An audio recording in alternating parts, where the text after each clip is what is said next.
now. All right.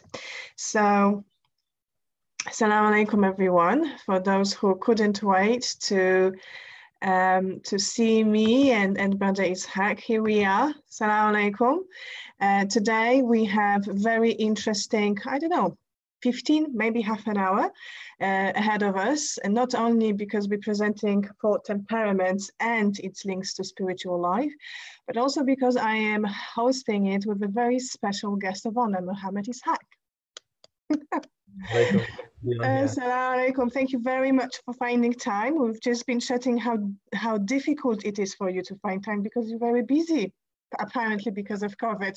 So tell me, what's going on for you, for your business? Tell us a little bit about your background. I wouldn't like to misrepresent you. I appreciate that. I'll try to keep it somewhat brief. Originally as a school teacher is where I started. I spent many years in charity work and youth work. So a lot of my background was in service and serving communities and so on. And then some years ago, I decided to take a sabbatical from work and to go and explore some studies and also just take some time out to get to know myself. And then that sabbatical became a number of years in which it took me through Morocco and Egypt and Jordan and eventually in Yemen, where I studied the Arabic language as well as a range of sciences, and one of which was the temperaments. And then when I came back, I continued in my community engagement and I created a particular course called the Knowing Yourself course, which is really an introduction to the four temperaments, because I benefited so much myself from it. I just wanted to share with others. Its reception was most certainly overwhelming. And the last, since we launched, it's probably coming up to a year and a half now. And we've probably done it in, where we've done live workshops in over 15 countries, but we've reached through online about 35 countries. We have had over around 2,000 participants, and that's led on to offshoot workshops based around this science. The science is quite vast, and we will look into it, but combining it with other studies that I've had has made it probably as unique as it is and as beneficial as it's been. So that's my background, a bit of a number of things coming together. And but my service, my whole aim has been serving, trying to work on myself and trying to help others. And I think that's where a lot of the success, almost, if you could measure in that manner, it has been because of understanding the self and understanding people, and problem solving in that sense. The day to day, not the overly theoretical, but the practical day to day. No, it's fascinating, Brother Muhammad, to hear your story. How this decision within yourself to take a break, to maybe learn something new, led you to self-therapy, right? How this led you to self-therapy, and now how you can give it back through your exceptional courses. It's interesting where our legacy takes us, isn't it? And I think what happened for you, you sort of gave it a flow. You didn't stop anything coming your way. It sounds to me like you are living your highest potential. Yeah, well, I do think that, I think we're always invited every day to our higher potential. And I think as long as, I think what you've said is just so bang on. If we're just recognizing what life is asking from us, God is asking from us every day. I mean, there's a quote by Ibn Atta'illah Secondary, which is such a brilliant quote. He says, his point in this quote, without mentioning the whole thing, he says, the truly wise person is the one who doesn't wake up saying, what can I do for you? But rather, what will you do with me? Like, what have you, what's my task for today? And if we continue to respond without overwhelming ourselves, as well, many of the times, like, we take on this, even when I was abroad and when I was studying, honestly, sometimes I was with other students and they would talk about coming back to the UK and, having a particular role in communities, etc. And they would look at me and I would say, that's, other than the fact that one day I will share anything that I've ever taken, but this is it. Like, it's in the moment. It's not, you know, we're not building necessarily like for, or we're not living for tomorrow in a sense, as in, you know, we're considering tomorrow, but we live in today, and so we can maximize today. So how can one not reach the higher potential that God has already placed within us, you know, within our lives? I think it's just really almost this balance of holding on and letting go within our day to day. If we can recognize what's being asked of us, it was quite evident for me. I mean, I could have packed up after that 1 year, but it was just so evident that what I had experienced only requested from me another year. And what's amazing, Asha, is that like even finances were, you know, empirically speaking, scientifically, observably speaking, everything was against me. Yeah. But why do we hear these stories, Yeah. right? But we hear the stories of the people who've gone before, because that's supposed to inspire us and to give us that belief that, you know, don't worry about it, like it'll be taken care of. Just, you know, where are you in the right place, and is your heart in the right place, or is your direction in the right place? And all we ever requested to do is to just cultivate the intention, cultivate the inward as to our direction. The rest is it's just normal.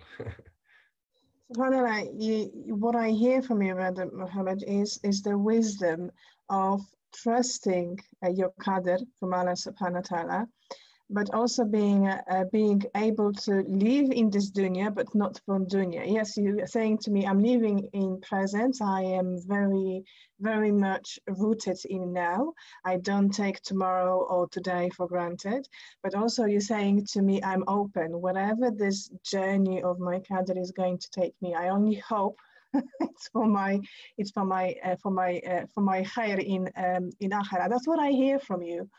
And the reason why, when I first met you, we met, what was it, 2 years ago? Wow, has it been 2 years? Wow. I think so. Yeah, when I first met you, you said, "Oh, Aisha, I don't think I can commit to anything else. I'm becoming so busy with this course." And I knew that you are following your pathway. And I just smiled. I don't know if you remember. I just smiled. Yes, he's on the move. Yeah, I remember it somewhat, because I actually thoroughly enjoyed learning from you, and I wanted to do so much more.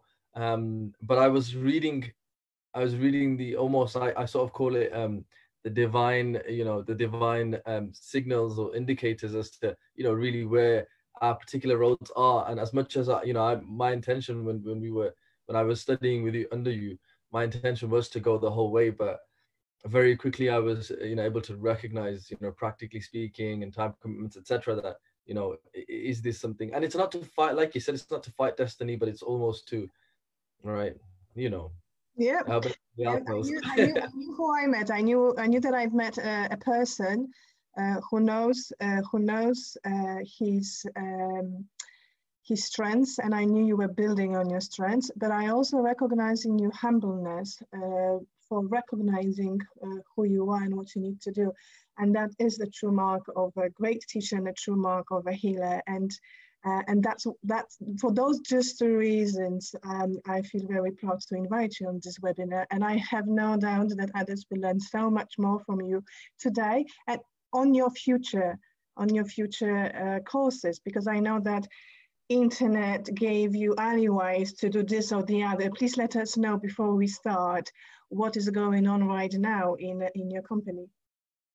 Yeah, so so I mean, I just want to say that it's always very uncomfortable to hear what I just heard, but as a response is to just say Ameen. So everything that you've said, every good that you've seen is mostly a sign within yourself of your own goodness, and I just say Ameen to that. I'm certainly not anybody any different to anybody else. I think if we just you know, like I said, respond to what Allah's placed before us, I think we'll all seemingly so be described as was just described.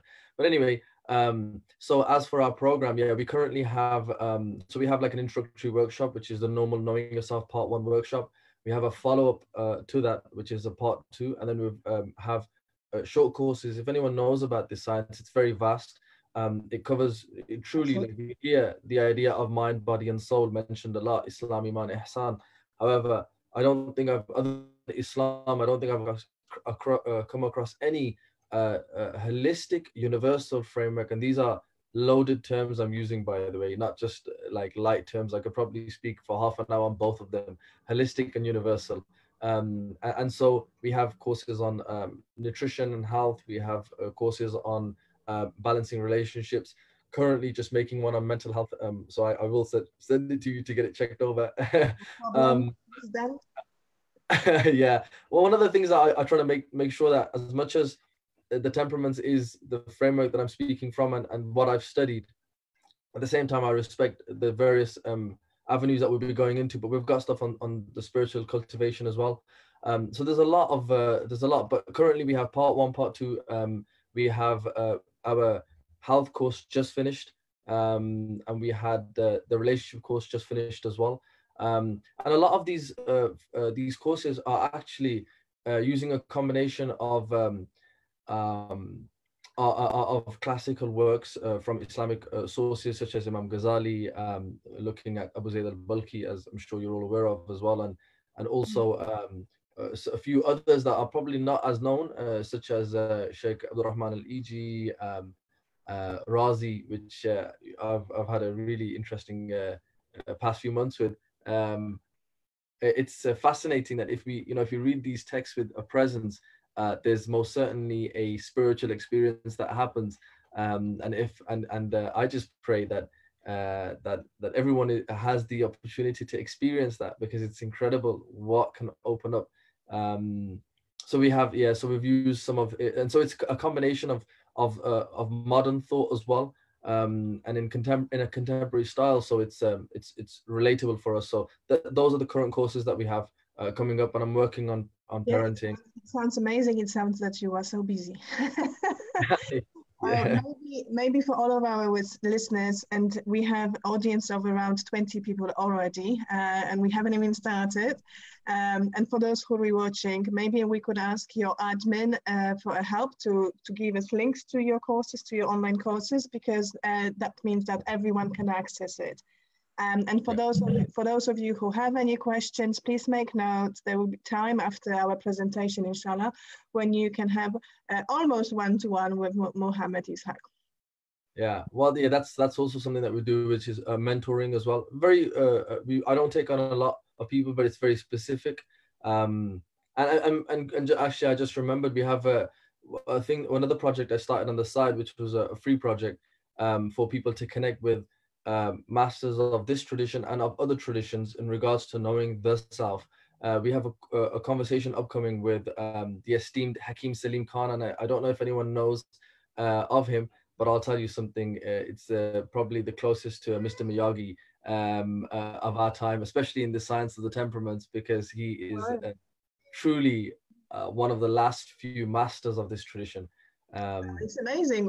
This project is amazing. I mean, hearing how much you had to travel to get your knowledge, it's incredible. You not only have you followed the Sunnah, but you're also living proof that it actually works. That intention of seeking knowledge as far as China actually works even in nowadays. And you're trying to turn the wheel instead of us going there looking for our teachers, bringing them to our houses. So this is incredible.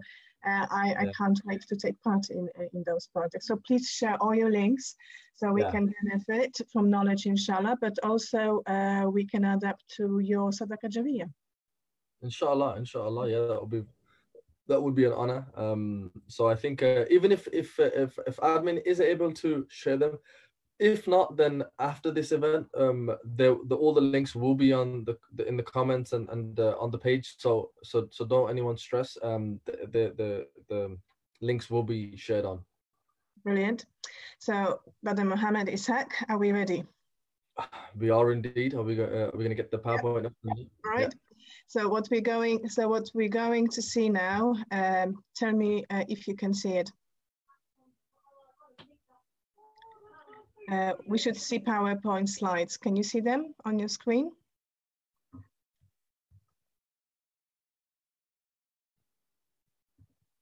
Yeah. Okay. All right. So here we go for temperament and spiritual life. I'm going to leave it to you. Let me know when I need to go to another slide. So Bismillahirrahmanirrahim.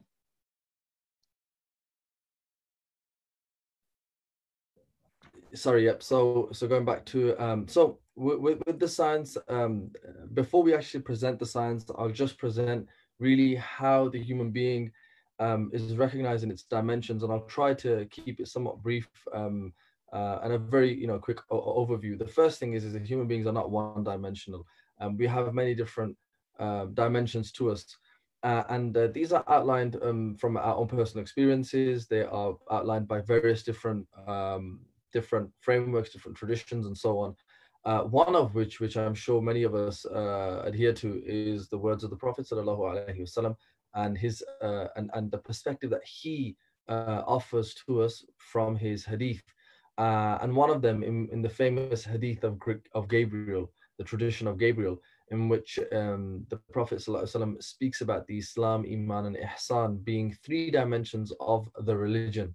So we have these three dimensions: Islam, Iman, and Ihsan, which is interesting because many of us think that the religion is Islam. However, we're shown in this that Islam, Iman, and Ihsan are all dimensions to the total thing that which is Islam. And from that, we see very clearly the fact that there are five practices, there are a set of beliefs, and then there is this inward experience one has.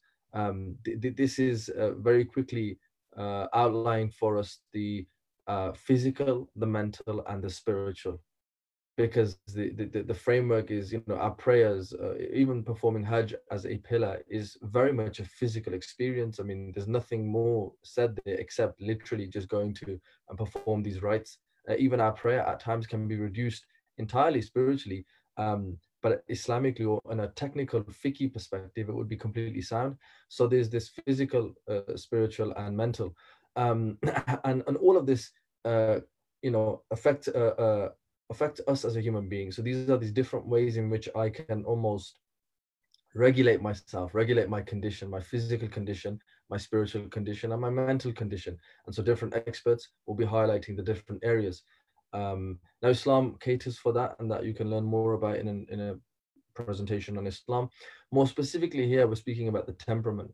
So the temperament, and we'll speak about what the temperament actually is, but there is no denying that that anything that's a part of us, even at this point, my eyes, for example, there is a physical dimension, a mental dimension to my eyes, and a spiritual dimension. And the physical and spiritual may be a bit more obvious to us, the condition, the health condition of my eye.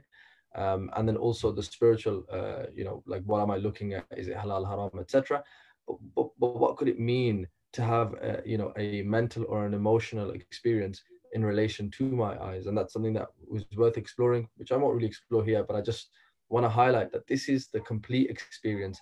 And we're also not people of like reductionism where we just highlight one area, but we're people where we consider all three in one moment. And our lives, we should have experiences that are providing us, I should do a task that heals me or gives me a good state in all three dimensions. Mm. Right? I completely agree with you, Brother Mohammed. And I think when I work as a clinician, I can see it for my clients. I can recognize how they're developing on all those stages. Now, unfortunately for my clients, they don't recognize it for themselves. I wonder if you recognize this phenomena that very often we are, I don't want to call us maybe headless, but unaware of what this situation, what this equation in a certain time, certain period of our life actually does for our taskia, for our development. Absolutely. I mean, one of the, I think you said it bang on there, is that we're just unaware. We have a lack of knowledge, and a lack of knowledge can result in habits. But it's very important. Knowledge can lead to habits, and a lack of knowledge can lead to habits. And the lack of knowledge that leads to habits, which are based on ignorance, will actually make one further ignorant in relation to a thing. I'll give an example. So sometimes when we do meditation, the person who is leading the session, for example, of breathing, they will introduce us, reconnect us to the physical sensation first. Because if I have become unaware of my physical, then that is then how am I going to connect with myself when I'm of trying to understand my mental or emotional or spiritual.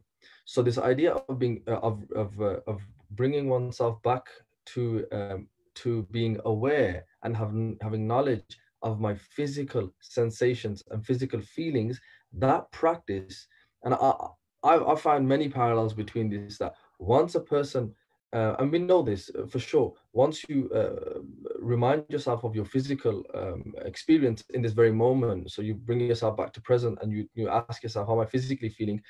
You now have a better chance of actually working out also how you're emotionally or mentally feeling. And you also have a better chance of understanding how how you're spiritually feeling. So the same way we have a degree of spiritual, of physical senses, the same way we have mental senses and spiritual senses. But the more and more numb I become based on my habits and practices that are probably ignoring the self, then I will be less aware of my spiritual, less aware of my mental experiences, my feelings, my senses. We have physical senses. How many times do people become unaware of physical senses? We talk about being, falling into an automatic response state, right? Just without consciously being aware. We talk about presence. Well, if presence leads me to be unaware of a pain that I'm feeling, even in this moment, if for those who are watching, to just tune in for a second and ask yourself, where are your physical sensations? What are your current physical sensations? Where are you feeling that pain? How many times do we realize, oh wait, I realize I have a pain in my neck? And all this time I was ignoring it until I was, for a moment, it was brought to my attention via knowledge through a bit of reflection. So if that's my physical pain that I've been feeling for the last 20 minutes without actually thinking about it, then what about my mental that I been ignoring for the last 20 minutes? And what about my spiritual? And all that we're asked to do is basic tafakkur. It's called reflection. And like I said, it's a place of ignorance leads to habits and behavior that have further nurtured the ignorance. It's amazing, isn't it? It's like it's perpetuating the cycle, isn't it, of exactly, self-sabotaging yourself, self-numbing yourself. and you're only getting better. That's the hardest part to accept, is you only get better at numbing yourself because of those habits. So at some point we need to interventions that have to come into place, and then we can break these cycles somewhat and start to see what's happening with ourselves. So that's it. It's absolutely, it's knowledge is the first place. That's why the Prophet said that I was only sent as a teacher. That because the knowledge is the center or the starting point to any action. Without the knowledge, one can make an argument and say, well, knowledge doesn't necessarily lead to action. That's fair, but action always is a prerequisite to action is always knowledge.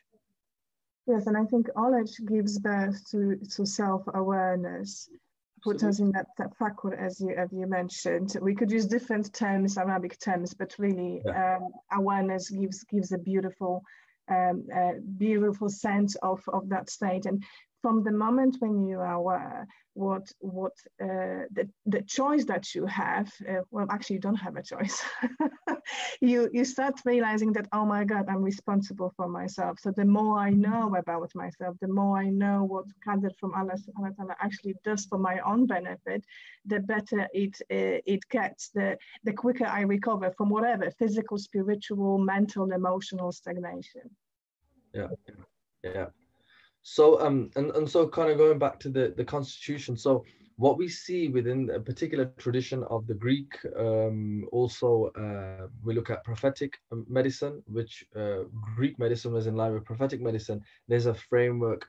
This is the absolute fundamental principles of this framework. What we see before us, how to apply this and use this isn't rocket science, but you still do need to have some form of studying of it to understand how to apply this. And it's not, like I said, it's not that we haven't already experienced this, but these are the qualities that are given to every creation. And from this, we can work out a person's, what we call constitution. We call that a person's makeup. Another word that's used is nature. Another word that's used is temperament, because it's that natural element of a person or a natural element of any given thing, every creation will have this with these principles that result in its makeup, and its makeup may lead it to be not necessarily balanced, but at an imbalance upon that framework. So a person may be more towards a hot and moist side, or a hot and cold, a hot and dry, or a dry and cold, or a dry and moist. So I can't point on the screen right now, but the point I'm trying to make is, if you look on the left hand side, hot and dry, it will be very difficult for any one thing to be between hot and cold in its nature. In its nurture, we can achieve an equilibrium, but in its nature, nothing has contradictory principles within it. It would be it would be a living contradiction in a sense. So the framework is offering this. So if we move on to the next slide now, just to, so that's the underlying principles. Before we go, Brother Mohammed, in Orthodox language, in 21st century language, how would you conceptualize how do you conceptualize in your teachings temperament? Do you call it character? Do you call it personality? You know, what modern term you're using for people to understand what it is, this temperament that we hold inside? Yeah, that's a very good question. I would say, so in a class, I would actually get us to understand new terms, so we understand exactly what it means to use the term temperament. And we actually speak about where does personality, where does character fit into this, which is actually was going to be on the next slide. But yeah, because then people do ask this question: is it personalities? Is it temperaments? To simplify it, but this is where I couldn't go without this slide in this presentation, because we do have time. I thought it was worth it. To literally answer your question, I would say nature. Nature is the word that I would use. It's within a person's nature, or it's not within your nature. That's what I would say. I'm comfortable with that. Another word that's used is energy, but I like nature. I think it's a good word. In Arabic, it was called mizaj. In English, it's called temperament. The idea being that our personality has these two elements: our nature, and then what we do with our nature. And what we do with our nature is our character building, and we build ourselves. So our environment growing up, our childhood, our schooling, our habits and free choice, all of these were relating to our character building. But our temperament is something we were never really in charge of, but it was something that nature had given us. Essentially for us, it's what Allah has decreed for you. And this is where, if you really work out your temperament, everyone will become a superstar, because you'll play to your strengths. So in a sense, it's something you cannot run away from. It's the way I explain this theory, and please tell me if that's aligned with your teachings. Is that our souls they're completely different to this physical body. They have their own personality. However, and they've been living before we've been created, so they've been destined to live in this body, and this body, being created from different molds, the different sands of the earth, and that's been passed through generation from Adam to us, has no other choice but represent certain tendencies. So our soul living in this body is hosting opportunity for our soul, and both of them, they have to coexist.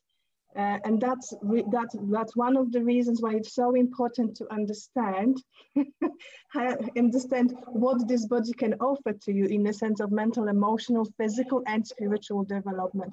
Without this knowledge, you can only struggle, and you can only make mistakes. I think that's a very good explanation. I think that's what it is. It's the body, and the thing that many of us kind of we sort of think that the spiritual domain doesn't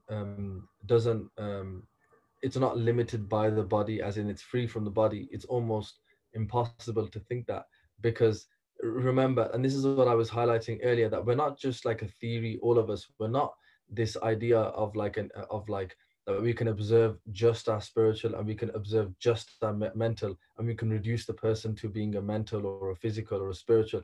We have to do activities that are catering for us holistically. We are holistic beings. We're not any person. I mean, you can use the chart. I want to create, inshallah, I'm going to create something on this. You can use the chart of mental, physical, and spiritual, and you can see very easily when there is on this balance of this triangle of the mental, physical, and spiritual, you can see when a person goes either to the too much of the spiritual side, and then there is a lack in the physical and mental. And I'll tell you something, your body will let you know.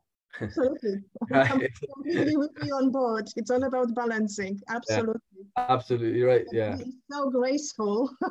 We recognize it as a disease. We recognize it as acute or chronic disease. If we were silent enough, it's chronic disease, right? But our body is so graceful. It speaks language. We just need to understand. I think you're bang on, and I think that's what you know, one of the things that you said, and I think that's where, if we were to listen to ourselves as people, so all of us are receiving currently what I've said. You're understanding it. There's two major factors that are allowing you to process what I'm saying. Many of you, well, all of us are considering what I'm saying based on your environment, childhood, schooling, habits, and free choice. I may remind you of one of your teachers, and therefore you like my current style. I may not be like anyone who's ever spoken about these things. You may be wondering, why didn't he start with a dua at the start, right? Or why didn't he start with Bismillah, right? That may be something that's going at the back of your mind, and that's where one of the things that we teach is for you to work out: is it purely a character thing, or is it actually your temperament? There are optimistic people, there are pessimistic people. There are and optimistic people are not just happy, and pessimistic people are not just sad. Pessimistic people are actually ideal based people. They are working from ideals, and when things don't meet those ideals, they can sound pessimistic or sound negative because they are actually holding a higher standard. But because things don't reach that standard, they're constantly sounding like they're moaning, for example, they're being pessimistic, but actually their pessimism, the extent of their pessimism will only be to the degree of their attachment to these ideals. Yeah, this perfectionism, isn't it? And there you go. And then those who are optimistic are actually probably not holding on to that perfectionism so much, and thus being able to accept things and seem lighter and so on. And this is entirely, absolutely temperament based. People's optimism and pessimism are very difficult to be learnt behaviors. One of the words that's used for your temperament and the four elements that build your constitution, the word that was used in Latin was humor. In English, the word humor, made for jokes, is actually derived from that word. But what's interesting is the idea being that, when we're being funny, many of us, when we're humorous, you can't fake your humor. No one can fake their way of jesting or joking. You can fake your laugh, but you can't fake a joke, because it is what they say, an element of truth. That element of truth is your temperament. So within the temperament framework, there's even a whole thing on joking, on the way people would joke. So there are those who are sarcastic, there are those who are slapstick, and that's why certain comedy appeals to different people. So to simplify it for those who are listening, the idea is this: imagine two people. See, this is where I normally draw on the board, but I can't draw on the board now. So imagine two people, person A and B. Imagine they are brothers. They have or siblings. Well, let's go with siblings. They were both brought up in the same environment, childhood, schooling, habits, and free choice. They went to the same school. Their parents chose for them this place, that place, and the other, right? They went to the same cousin's house, friend's house, etc. Yet within that household that they grew up, A and B had two different experiences. And why did those two people have very different experiences, yet they did the same thing? I can guarantee you it's probably because their temperaments were different. And one person would say... Absolutely. And I think being psychologist, I'm sorry, you got me excited here. Yeah. I've been looking at studies of twins. My sisters, they twins to each other as well. And I can completely vouch for it. They come from the same place at the same time, yet their temperaments, created completely different experiences and memories of their childhood.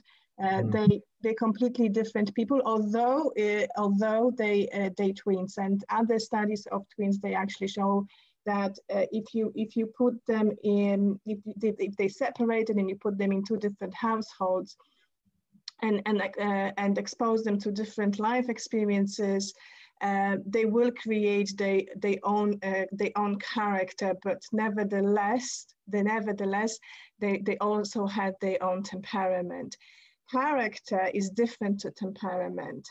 Character is what happened to you, but also from Islamic perspective, psychology perspective, is what you decide to create for yourself. That degree of responsibility leads us to closer to Sunnah of Prophet Sallallahu Alaihi Wasallam. I mean, everything is there in Sunnah, right?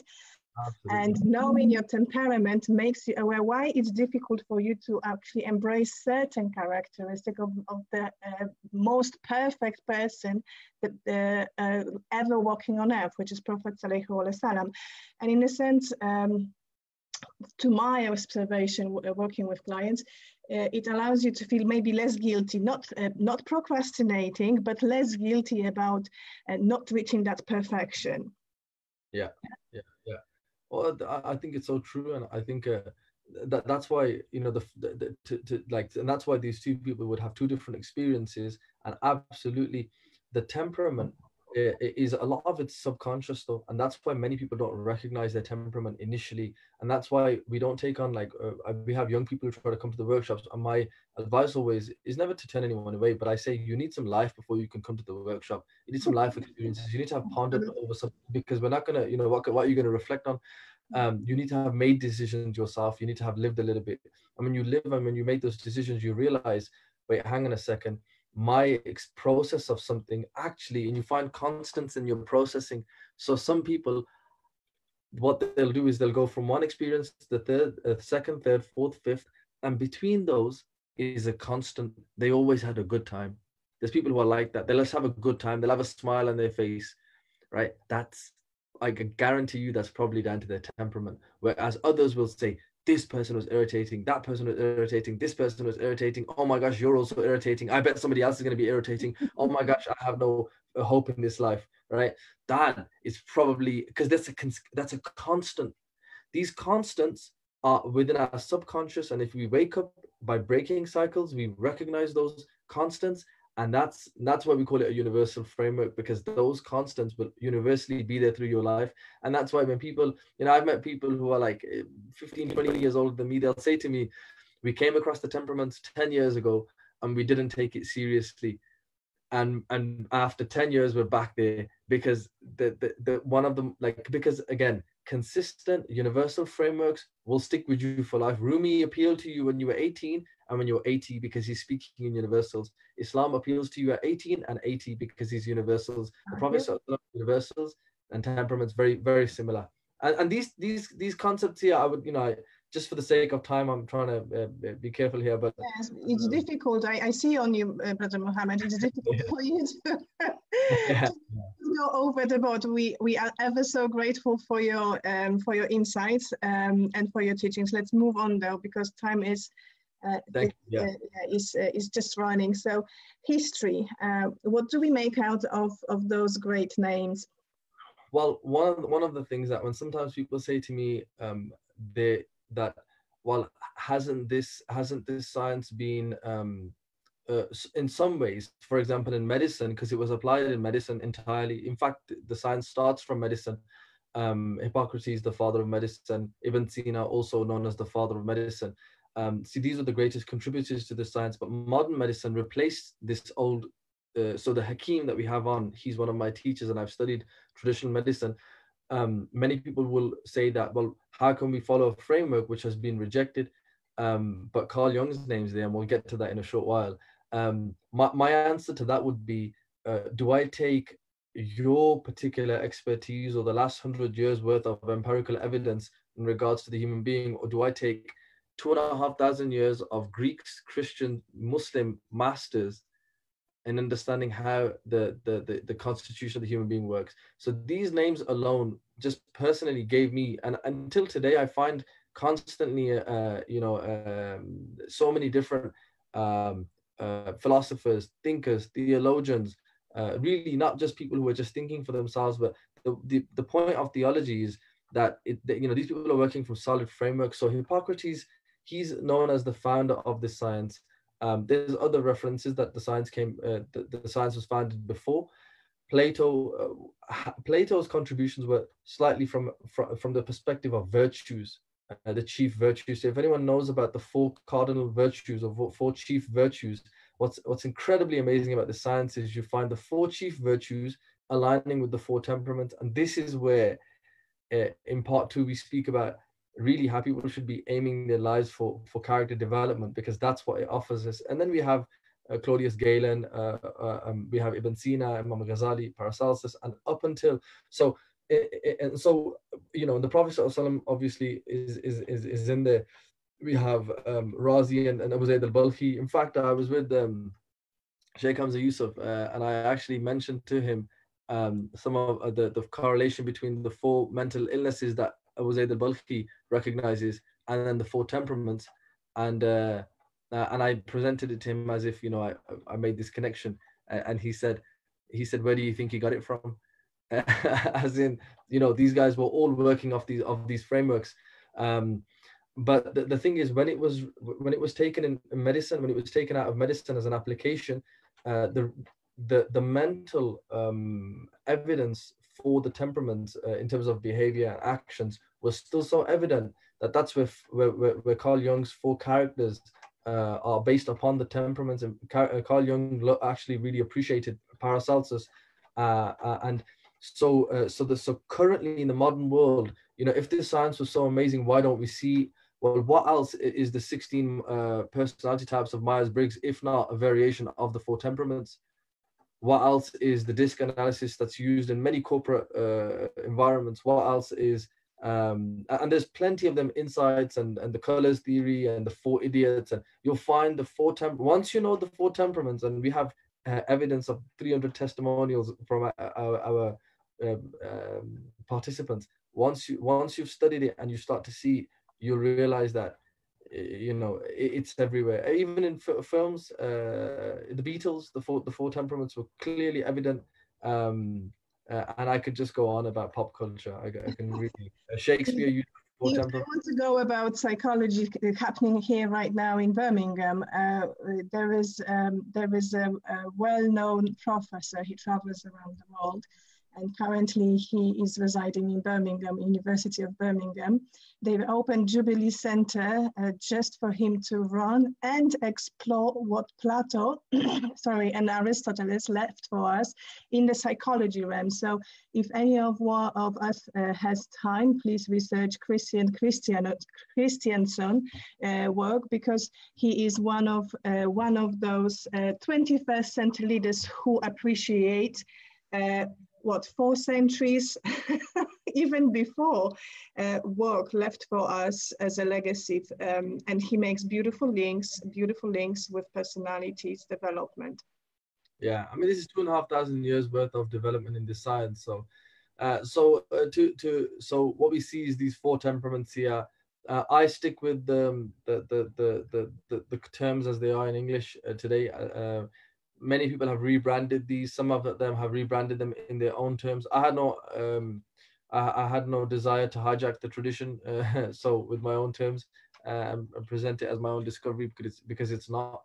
So these are the four temperaments, and what we find is that there are these principles of extroversion, introversion, being people or principle over people, and so within this framework, being a maths teacher, so I'm a maths teacher. Being a maths teacher, and as much as I love language as well, and I love grammar as well, I look for certainly the maths part of me looks for concrete,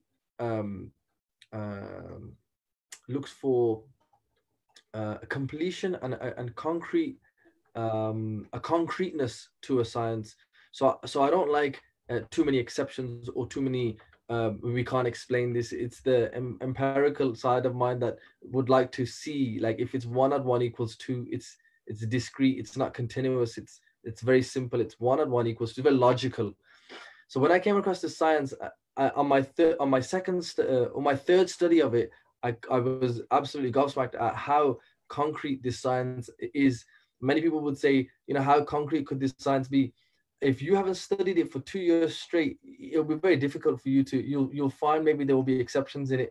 Luckily, a lot of the students who've studied it with me now do find it to be concrete, because I've actually extracted the principles as much as I can. Even when I read books, I'll still try to extract the principles from it. It's quite difficult to do, but with time and with effort, and so that's why. So when I teach it via its principles, and it's fantastic as a science. But this is the framework.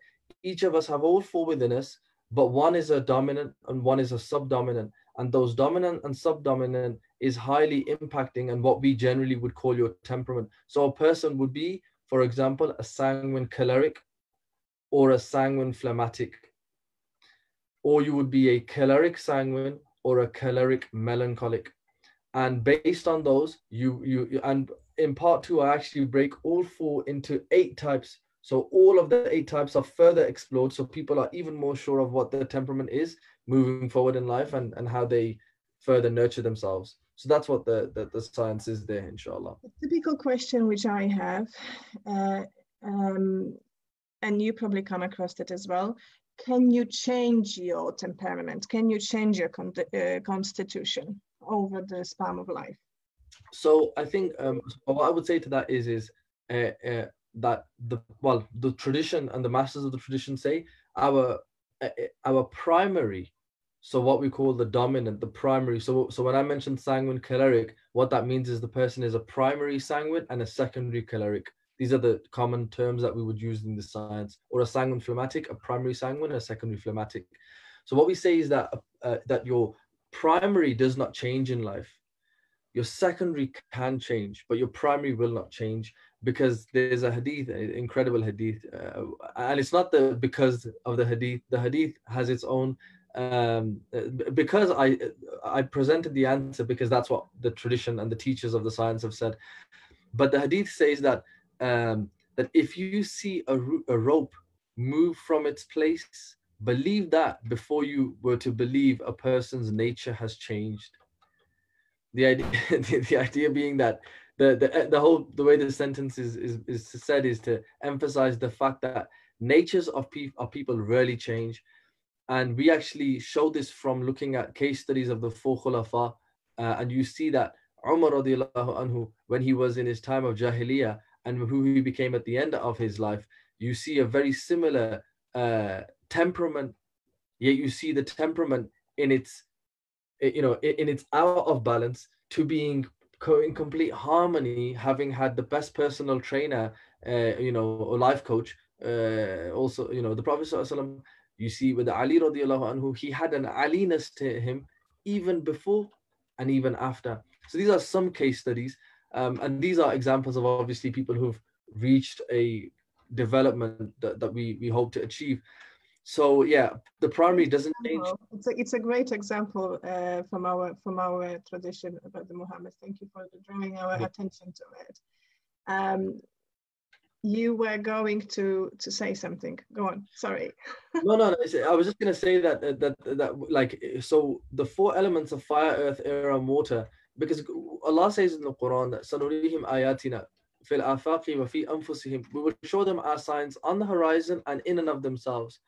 One of the things that Paracelsus and Ibn Sina and many others recognized was that, and what Allah is saying here is that these signs are within and without. So these 4 humors, or these 4 elements that build up your constitution, are exactly the same as the 4 elements in cosmology that have built up the universe: fire, air, earth, and water. And one of the ways in which we teach, and we're planning a retreat in New Zealand soon, inshallah. So if anyone's interested in coming, amazing, absolutely. Let's go. Everyone, let's go. Yeah, come on, everyone, let's go. But I want to sit with some of the elements, because I've done this on plenty of occasions where you look at the different elements. And so if I was to go back to the example of Umar radiallahu anhu, and we see a fiery nature, well, we saw that fiery nature even in his days of Jahiliyyah. You would have described it with fire.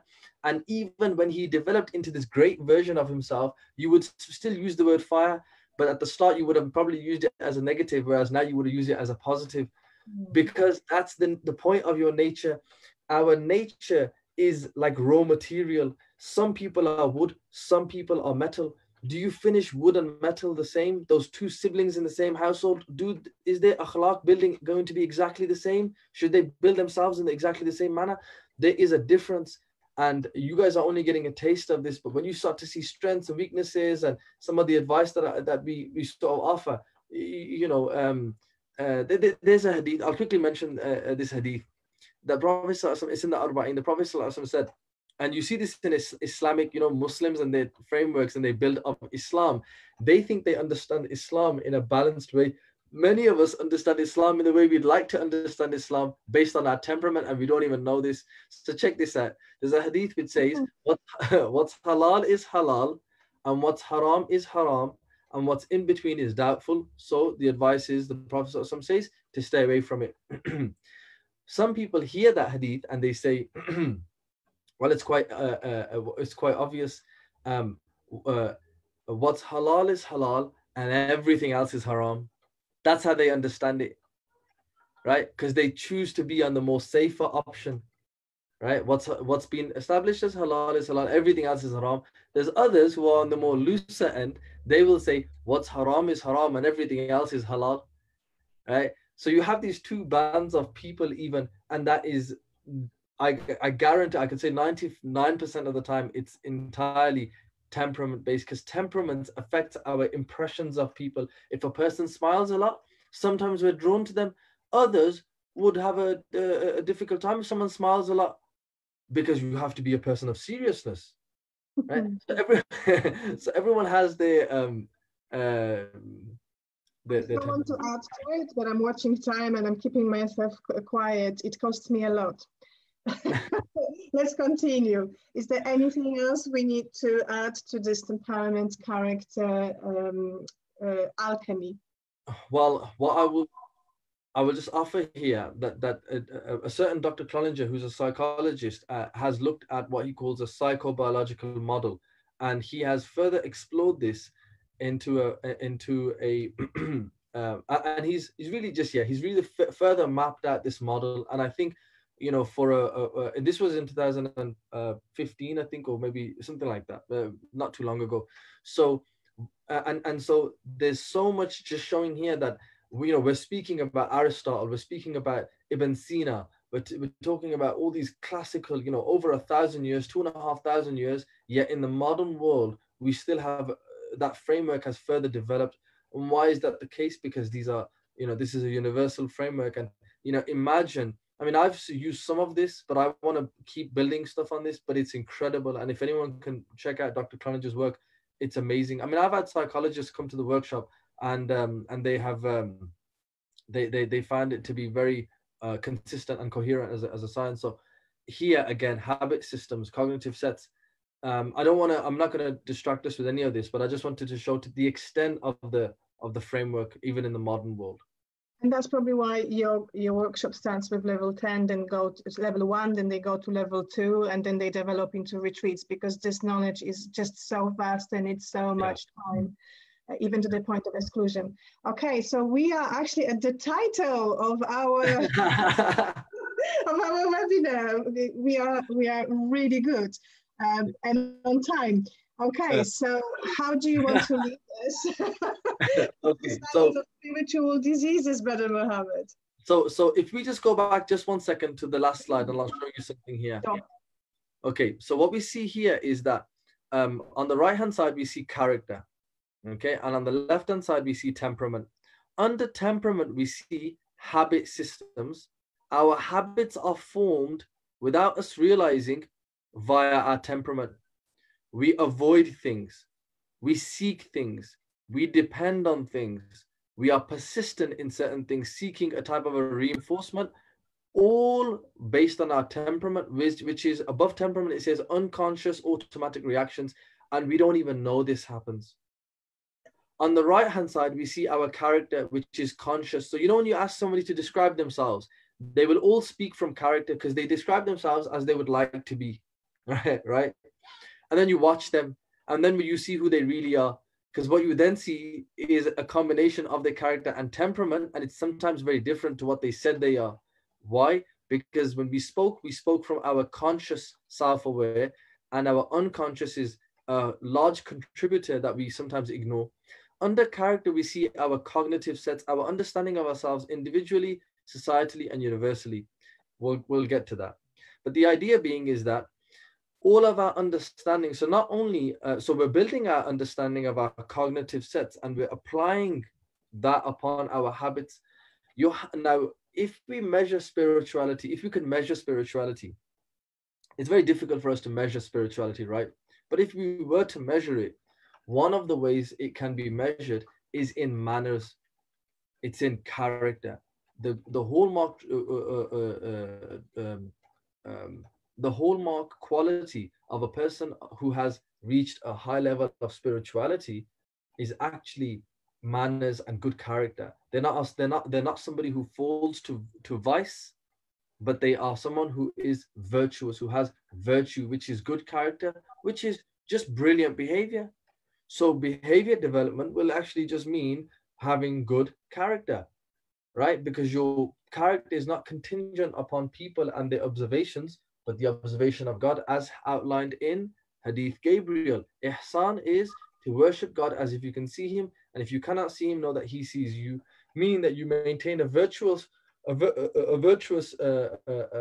lead a virtuous life before God, essentially, which is all determined by your habits and character. So if you go to the next slide now, Yeah. what we find is that within the four temperaments, and normally I don't really present this because people are at a level where they don't know, but I'm just again going to highlight this to you, that here this is just a very the thing is, I don't want to go into this entirely now because we do this in part one in the workshop, and I'm actually going to just make it its own workshop now because it's so loaded, this whole spiritual side of things. But the point being, and many of you may not even know your temperament, so rather than going through each of them and making it a tasawwuf class or a tazkiyah class, I'm not going to do that.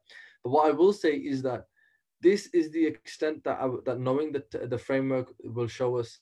The heart people, right? The heart is on the left-hand side. Heart, remember we mentioned the heart and cold? Heart is on the left-hand side.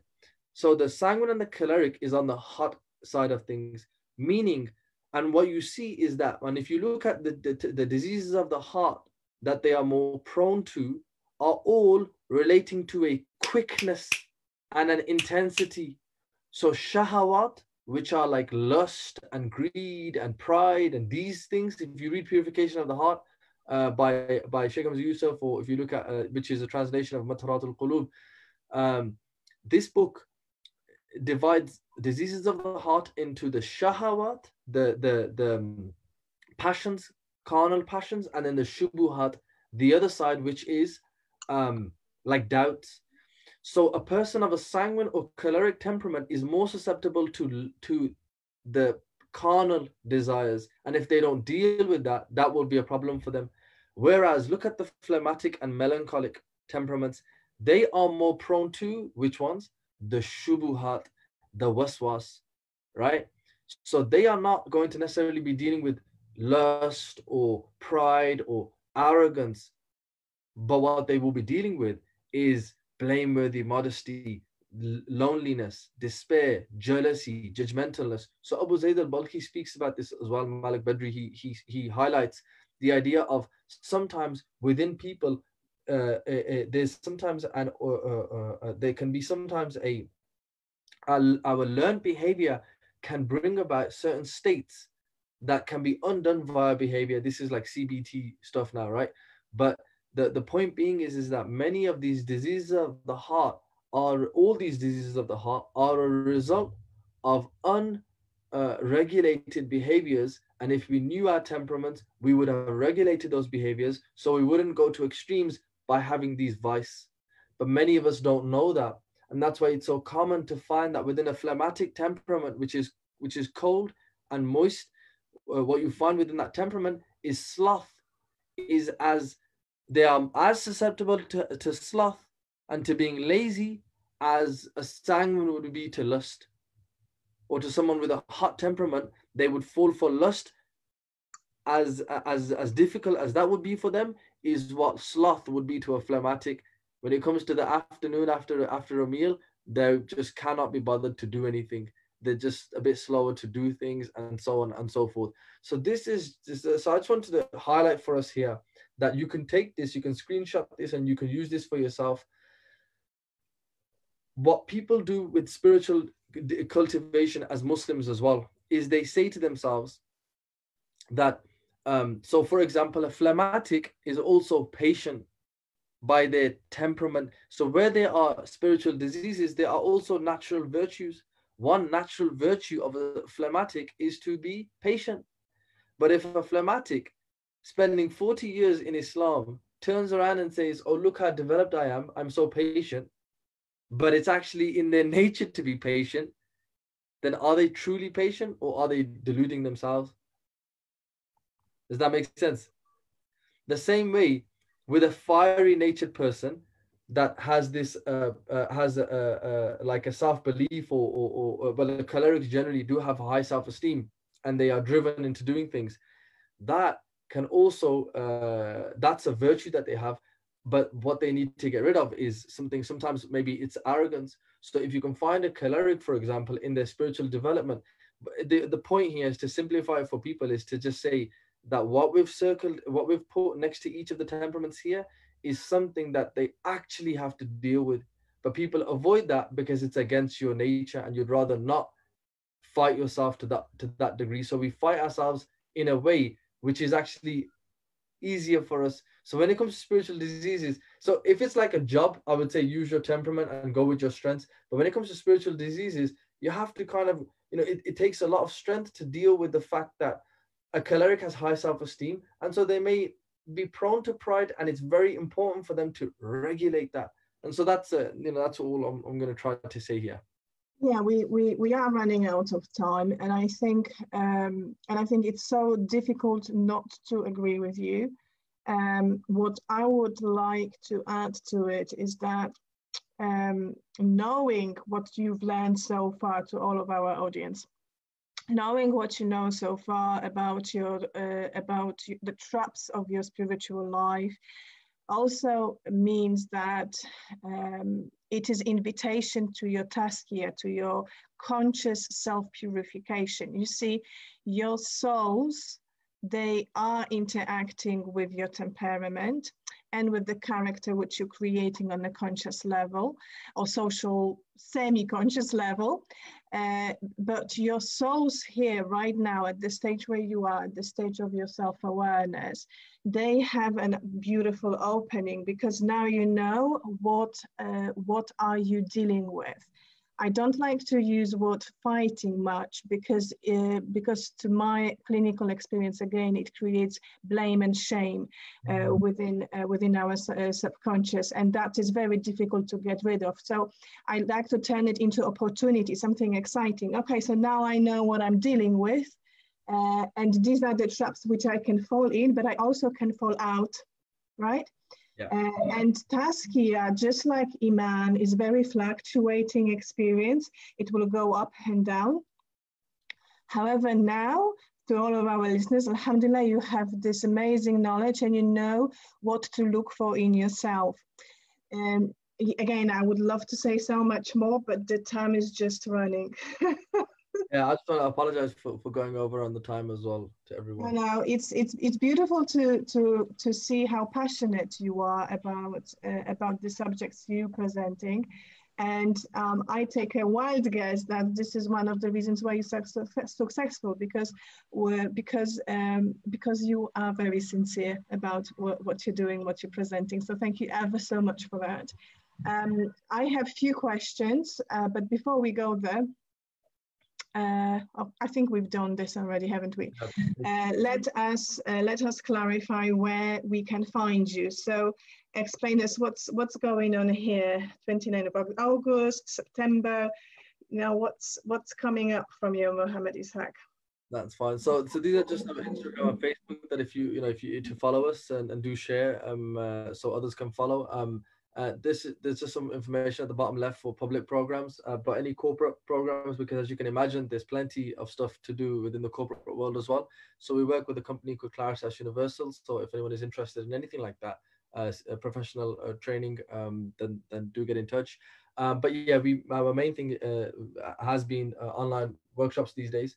And we also offer one-to-one mentoring and a teacher CPD program as well. But yeah, so we have these parenting, relationship, and the health workshops, which, like I said, I think they've just finished, but the health one is still available to watch for the next 3 weeks. And then we have a part one on the 29th of August, which will look at history of the science in a lot more detail. It's basically this session, but with a lot more detail. Awesome. And that's like a 4 to 5 hour workshop. And then we have, but what we've done is we've gone for 4 hours, and then it's a follow up with a Q&A. So it's loaded, but it's, you know, everything that you need.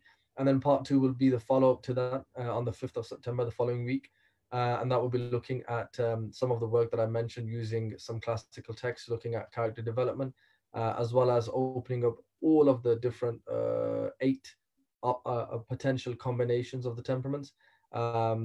And that's what's happening. Along with that, we do have the session with Hakim Salim Khan, which, like I said, is one of the masters of this tradition. If anyone's interested, I would say that do not miss that session. This is somebody who, let me tell you something about Hakim. Hakims can work out your temperament just by listening to your footsteps. That's how amazing they are. So, absolutely, yes. So, It's creepy experience, but that's true. yeah. So I'm still at the point where I can pick up a couple of things from faces and stuff. But and in the epistemological framework, they speak about intuition and so on. But anyway, so that's where you can find us, and do share and follow and get in touch, inshallah. All right, so this is about Brother Ishaq, Muhammad Ishaq, and this is about us. Don't forget that we are part of this beautiful community, and we can opt our knowledge not only with prophetic medicine, but nutrition, herbal, anatomy, Islamic mindset model, and basic business essentials, as well as holistic anatomy, which I like to call psychosomatic. And now probably after today's workshop, you understand why it's so important. For all of our members, the discount is here. Don't forget to contact me. I will attach the link where you can arrange for a free call with myself. But also there will be links where you can contact Brother Mohammed after this workshop. Now, I don't think I have any questions. People are just so grateful. Let me just read some of the comments. This is brilliant stuff. We would love to see spiritual workshop. There you go, Brother Mohammed, one client for you. I wish I'd known about temperament 20 years ago. There you go, subhanAllah, what an awakening. And there is a sister who's asking, whose model is this? Sadia, she's asking, whose model is this, please? The one that we watched. I think it's yours, isn't it? This is your own making. Yeah, I mean, there's of course, as you can imagine, there will be lots of different resources that have been used, but I mean, the framework, I don't think anyone knows the temperament framework. It's been around for 2,500 years. So, you know, you can mention Ibn Sina or somebody like that. But I'm not sure if she was referencing the Dr. Cloninger's method, the framework. Maybe that was, again, that's, you know, his work. But so maybe your team could actually name those surnames, give those surnames to this question to Sister Sadia J. Because I know your admin is here with us. I have comments, brilliant session, mashallah, Allah subhanahu wa ta'ala reward you both. This is brilliant stuff, say Saima. Would love to see spiritual workshop, okay.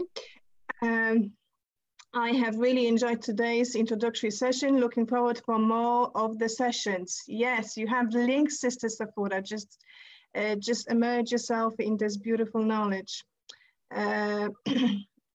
And very similar complementary comments, really. People are just so grateful, subhanAllah. All right, so I don't have anything to add other than say Jazakumullahu khair for your time. Do you think you have any last words of wisdom for us, Brother Muhammad?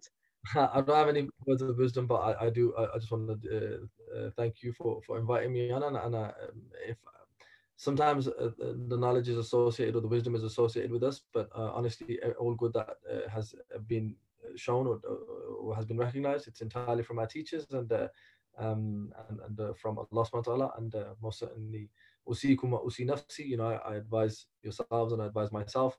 And I'll be honest with you, these workshops are really just workshops that I just talk to myself throughout the whole thing, and others listen and benefit. But I'm just reminding myself, honestly, and it's a good thing because I fit within the model. You see, it is constant balancing and aligning. So, alhamdulillah, if you can guide Yeah, others. but I like this comment because what you've just underlined is the humility in the whole process of becoming a teacher.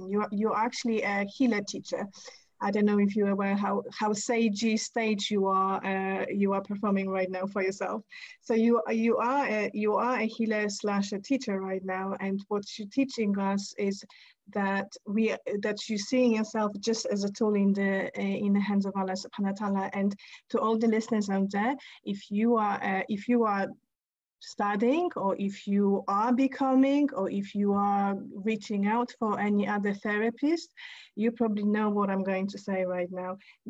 This is that kind of attitude of healers, that kind of attitude of practitioners slash teachers, hakims, brings even more blessings and brings even more speedily recovery for yourself, because they sorted it out for themselves. It's not the game of ego. It's not about certificates. It's about ihsan. Am I right? Oh, I think absolutely. It's like yeah. I mean, I could just go on about that. I'm again. I you don't said have it. time. So maybe next webinar. But thank you ever so much. Anything that we've said good here is from Allah Subhanahu wa Taala. Anything, any kind of mistake, it's from us and from Shaitan. Thank you ever so much to everyone who's watching. And I wish you a very successful end of the afternoon now. Assalamu alaikum. Assalamu alaikum. Take care. Assalamu alaikum. Goodbye, everyone.